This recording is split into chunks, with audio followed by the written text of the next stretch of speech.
I am a leadership career coach. I came from startup to a lot of the top players such as Amazon and Google. I'm also going to share the three techniques that's been working with me in my VIP coaching, as well as my private client, into helping a lot of folks like you being able to leverage your network in getting your foot back into the door, and how you should never ever put all your eggs in one basket, right? Recession or not, you should always think of what you want it to do, how you can implement your skill into the next thing, and what truly is important for you, not just getting a paycheck, because it's very obvious to the employer if you're just applying to the role for a paycheck. Truly new, don't forget to smash that subscribe button if you haven't already. So when I do come on live, YouTube will alert you, not me, YouTube. And if you really want to support my work, you can hit join in any of the video and become my pay YouTube member. Number one is your network. Everybody in their mom talks about their network, and I know that every coaches and every expert, and by the way, I hate using the word expert with a passion, because of all the years I've been in recruiting. I started my career as a recruiter. Yeah, I used to knock on pavement and look for clients who want to hire someone like me, and I could be a consultant filling all the rec. So I've done everything from non-tech manufacturing to high tech to Amazon and the Google. Okay. I can tell you this right now. A lot of people who claim to be an expert on their resume, worse on their LinkedIn profile. You guys know how many experts there are in the world now? I don't know if you guys noticed. I woke up one day and there's literally millions of expert career coaches where I clicked on the LinkedIn profile. They have never even worked for the company they talked about. So, what I'm trying to tell you is, if an employer is truly interested in your background, during the interview process, they're going to call you out in what you consider an expert on. So be very careful using that word and don't use it so lightly. Okay. So, what does that mean about your network? What I mean is, don't just reach out to your network and ask or plead for a job. You have to imagine, professionals, a lot of people are doing the same thing. I have reached out to a lot of the people. Well, I shouldn't say a lot of people. I have known thousands of people, even per each and every company I have worked for. And I work for, I would say, 90% of the maintained companies. I don't ask them for a job. I congratulate them from the last over a decade since the last time I worked with them. And I wanted to see if the current organization is looking to scale the recruiting process, because 50% of Holly and Associates does help startup and Fortune 500 companies build the recruiting workforce. And that is my areas of expertise, and I have been doing it for 25 years. Okay. You have to think about, have you work for the people that you are about to reach out to? And can they vouch for your working experience? Not how nice you are, not the fact that you grab a drink with them or go out to lunch with them. Can they vouch for your work? If you are a program manager, you are interested in a program manager for an ABC company, you realize that John Doe used to work with you, and oh my goodness, John Doe is in that current company right now. Can that person talk about your program management full life cycle? Because guess what? The hiring managers for that company is going to ask your referral more than just, great, thanks for sharing a resume, but stand in line. So is the 5,000 people who refer all the program managers. I think you guys get where I'm going. Okay. The second thing is, I would make a list of all your previous companies and the people that you have a solid relationship with. When I say people, I'm talking about your peers, cross functional teams, people who are reporting to you if you are a people manager, um, other leadership folks that where you have visibility in working on projects, not just working on projects, but actually owning the project and executing them. When you reach out to individual, you have to think about, what was my, if you can't remember anything about that individual, the odds of them remembering you is probably pretty slim, right? So I would start off with your top tier, which is your first tier LinkedIn connection. I'm a big fan of LinkedIn, by the way, because LinkedIn really do help alert of all the people that have been in your environment, and you can really see all of their career trajectory and how far they have gone. I will start with that. Okay. The second thing you should do, test your relationship. Why I even come up with this is because a lot of people are sharing this with me. I myself have experienced this where, as a coach, I've helped a lot of my former colleagues, my great friends, basically everyone you can think of. I have fine tuned their resume. I've mock interview with them. I've held their hands. But when the time comes, guys, if you can relate, just say relate on the live chat. If you were to say, "Hey, Denise, I'm really interested in the company you're working for. I know that you and I have been partners in the same project for the last 5 years. Is there any way you can refer me to this position?" And then it went radio silence. Okay. Not because those individuals do not value you. It's probably because there's no other way to say this. If it has to do between you and them, it is them. Test your relationship by one. Here's how you test. Seek endorsement. I'm not talking about your best friend. I'm talking about people that you have genuinely have been involved in a project or some type of work related venture with. Are they willing to write you a LinkedIn recommendation for you? If they're not, it says a lot about a person. This is one of those where you know that you've done really good work. You know you've had their back, especially your former bosses. Are they willing to vouch for you? If they are, then great, take it to the next level. Where are they at right now? What company are they working for?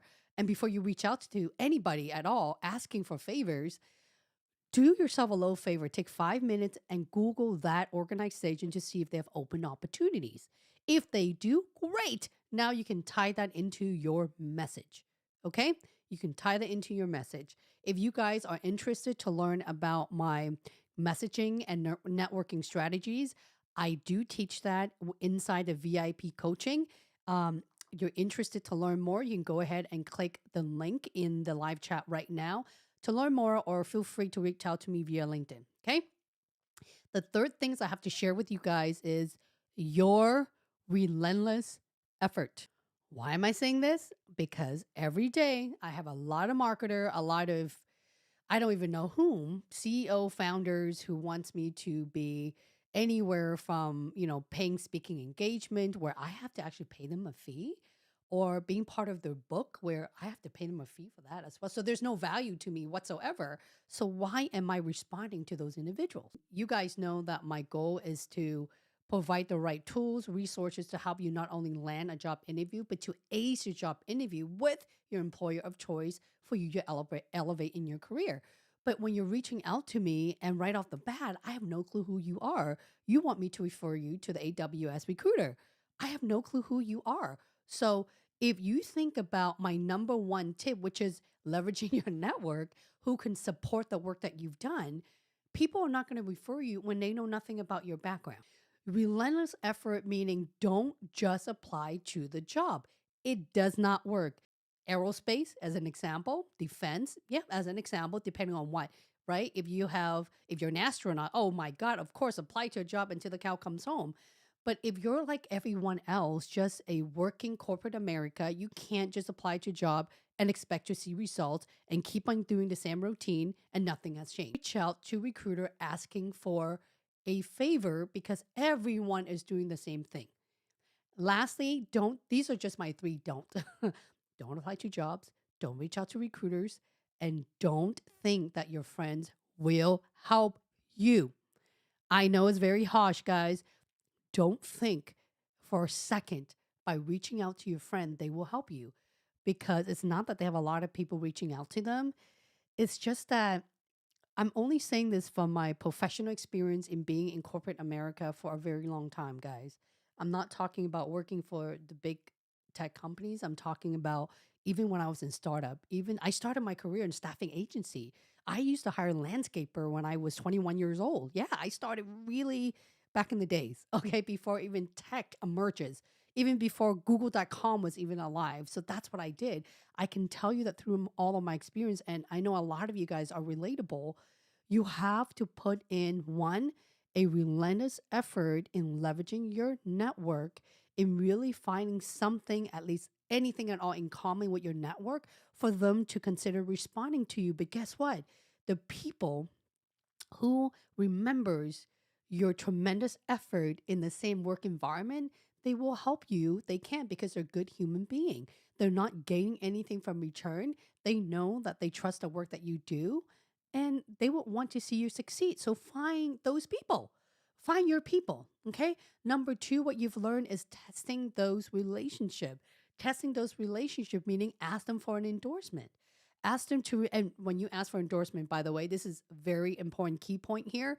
You have to remind them what project or what was the initiative you and this special individual have been in the same workplace. What did you guys do together? What have you built together? If not, people can forget if it's been 10 years ago, 15 years ago, 20 years ago. Okay. And lastly, you have to put in the effort. If you're telling me that, yeah, Holly, I reached out to a recruiter, it took me a minute, I already know where this is going to go, which is down south. Okay. You don't want to go down south. You want to go as far as you can. When I reach out to folks for my personal business or as a consultant, I have been a principal consultant in recruiting and TA for a number of startups that one in particular went IPO, two in particular went pre IPO. Okay. And it took me a very long time to even get my foot in the door with those clientele. You need at the bare minimum, at least 5 to 10 minutes before you reach out to people. Sink it in. Allow yourself to see what can I do to better rephrase my message.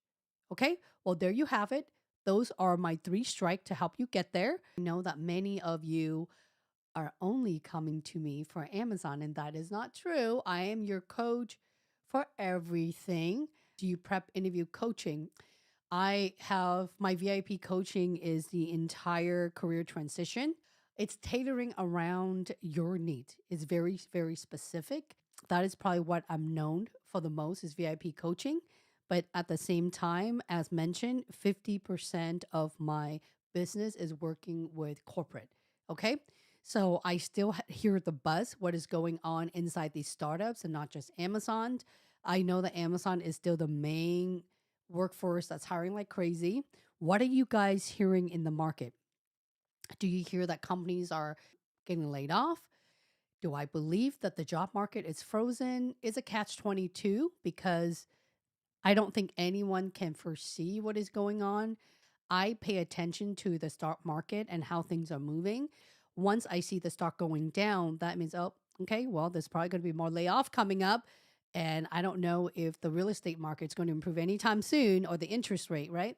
So you have to pay attention to everything coupled up together so that you know where to invest your effort in.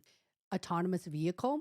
There's also a lot of like pharmaceutical, healthcare, aerospace, manufacturing, defense. Those are actually really hot right now. This is what I mean. I've been trying to tell you guys even way before COVID. During COVID, after COVID, don't put all your eggs in just, I want to work for the big FANG companies. Every single time that I've landed a client, which I'm very grateful for your business, you're only interested to work for AWS. Make sure that you have a brand that showcase your credential. Make sure that you're really leveraging the people that are really close to you because that's really important. If you got very little or under 500 LinkedIn connection, the odds of you landing the next job is a lot more slim than those who has thousands of connections. Is it only recommended to reach out and ask for an endorsement after you've left a company, the individual you're asking for an endorsement from? That's an excellent, excellent question. No, you don't have to. I would also look at the company that you're currently with. Nothing is really stable right now. Even if you get another job, you don't know how long that job would last. That's the honest truth. Whomever it is, I would basically just say, I really enjoy my time working with you and ABC team, group, or project. Love to get your thought on how I was able to add value and partner with you. I'm trying to build my network and I wanted to stay in touch with you, either continue working the same project or in the near future, period. I would just cut it right there and then. The one person I will not ask for endorsement in your current company, you guessed it, is your boss. Know that I'm not a fan of cover letter. I know I need some coffee before I go with the cover letter topic. Cover letter is necessary if the job application process require it. You have to make sure when you create a cover letter, don't talk about anything else but the job description. Make sure that almost every single one of your sentences is tying back on what type of experience and value you have that's relating to the job description. So, if a role is advertised, even then you recommend not directly applying to it. Well, the reason why I say not applying to it, if you guys pay attention, a role can be posted within a minute and they already have at least 1,000 applicants. There's a number of ways you can go around that. Number one, you don't even know if the position has been filled. It's true. You don't know if that company is no longer taking applications. A lot of the time they already have somebody in mind. Time to look into your network. I would try to figure out who the hiring manager is and reach out to that hiring manager. Of your chances of getting an interview is 50% versus one. Computer science, a very specialized, yes, absolutely apply to the role. But you have to understand so many people are getting laid off from all of these big companies that they have all these experiences. How are you going to stay on top of them? Right? I'm not saying complete cold turkey don't apply for a job, but you need to make sure that your resume really matches the job descriptions almost to the core. So a lot of you guys are asking me, Holly, can you help me? What type of questions for the assessment? Nobody can help you. If you have a coach that are willing to help you, save your money. No one knows what those questions are. The way how those questions are being designed is really trying to see if you're a fit. I mean, realistically, nobody should help you. A lot of it is based on cultural fit, depending on your role. Go to my YouTube channel, go to my playlist, go to networking strategies. There's examples and templates in there, y'all, for you, okay? Want you to demonstrate my three networking technique, which is leveraging your network, testing your relationship to see if those folks will recommend you, right? Before they refer you. Lastly, you have to put a relentless amount of effort. When you do all of this three, what do? You need to be human when you message former connections. You need to be thoughtful. You need to put out how far they have come with the company you want to work for, right? Rather than just asking for them to refer you. Also, I would highly advise you all to research, do your homework to death on your network connections and the companies in which you want to work for so that you have something smart to say to those individuals before you asking for a favor. And I will see you when I come back from Seattle after spring break. See you guys.